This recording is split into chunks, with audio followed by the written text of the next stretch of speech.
Et puis en marge des activités au Palais du Peuple, où se déroulait donc ce 14e sommet de la francophonie, eh bien, les premières dames de la RDC, du Gabon, du Cameroun et du Burundi se sont rendues à l'Académie des Beaux-Arts, une école qui date de très longtemps et qui a également formé plusieurs nationalités dans le domaine. L'Académie des Beaux-Arts de Kinshasa est un institut d'enseignement des arts visuels et des arts plastiques. La structure a été sollicitée plusieurs fois pour la réalisation des monuments par les dirigeants du continent africain. L'école a été fondée bien avant les indépendances, en 1943. À cette époque, elle était située dans la province du Bas-Congo et avait pour nom École Saint-Luc.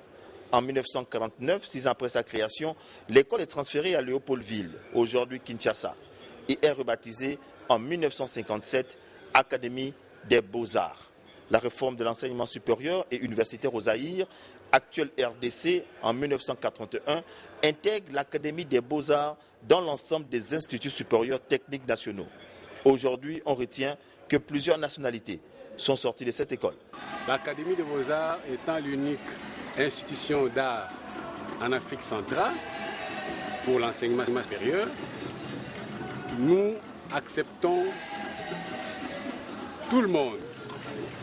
On a les Gabonais ont étudié ici, les Camerounais, les Rwandais, les Angolais, les Congolais en face. Et voilà quoi. Déjà à partir de ça, il y a une diversité. Au niveau du secondaire, les enseignements tournent autour de la décoration intérieure, le métal battu, la peinture et la sculpture. Au niveau du supérieur, les arts graphiques et les arts plastiques. Sylvia Bongo Ndimba est venue ici toucher du doigt, mieux voir ce qui se fait, car la première dame du Gabon est très attachée à la culture, élément incontournable d'identification des peuples. Voilà donc le 14e sommet de la francophonie s'est bel et bien achevé du côté de Kinshasa. Et pour cette dernière journée, eh bien, les chefs d'État et de délégation ont échangé sur des thèmes clés, notamment la langue française, diversité culturelle et éducation, puis aussi les enjeux environnementaux. Le 14e sommet de la francophonie a clôturé ses travaux par un long huis clos des chefs d'État. Huis clos qui a permis aux leaders de la grande famille francophone de se prononcer sur des questions importantes du sommet. La langue française, diversité culturelle et éducation. Ce thème offre une piste adéquate pour la survie de cet instrument de communication, le français.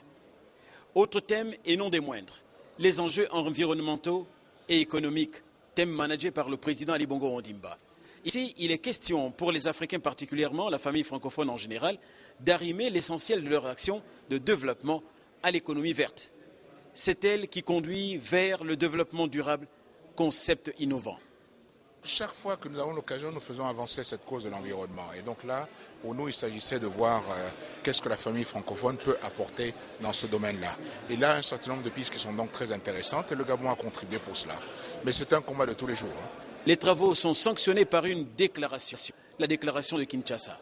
D'ores et déjà, c'est le président Joseph Kabila Kabange qui assure la présidence du sommet. Ce jusqu'en 2014, date du 15e sommet, un 15e sommet prévu à Dakar au Sénégal. 2 adhésions ont été signalées, 2 parmi lesquelles celle du Qatar.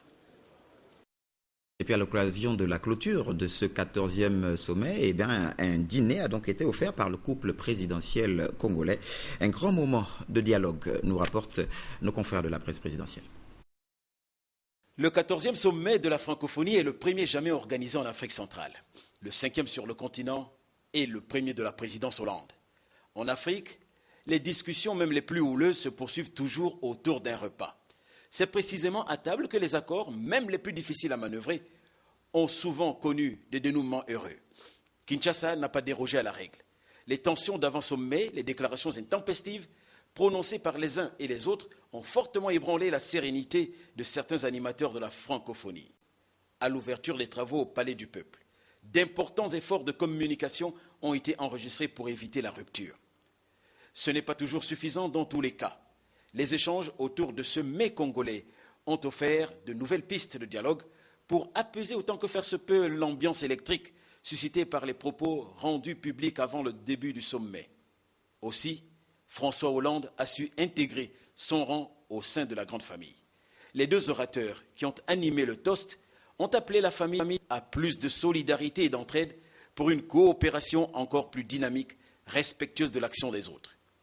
Le président français a su échanger avec des mots justes pour ramener le climat de confiance mutuelle.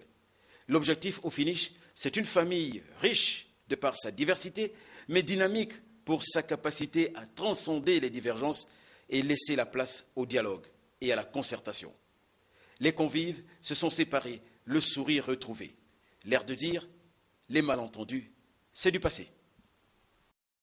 Voilà, après Kinshasa au Congo, le président de la République se rend à Bruxelles. Dans la capitale belge, le chef de l'État prend part au Forum européen sur le développement aux côtés d'une centaine d'experts du monde entier.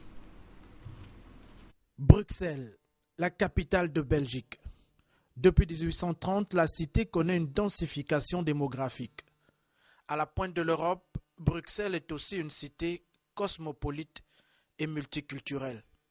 Siège de l'Union européenne et de l'OTAN, Bruxelles possède le plus grand nombre de diplomates après Washington. Plus de 30% de la population ici est étrangère. Dans cette ville de près de 2 millions d'habitants, le président de la République devrait prendre une part active aux Journées européennes de développement. L'initiative vise à aider les pays du continent à se réapproprier leur croissance. 5000 experts internationaux issus d'une centaine de pays du monde entier sont attendus ici, sur invitation de la Commission européenne. La 7e édition de ce forum annuel constitue une plateforme de rencontres et d'échanges de bonnes pratiques pour les acteurs du développement. Le président de la République devrait marquer de sa présence ces assises par une intervention sur les enjeux de développement de l'heure.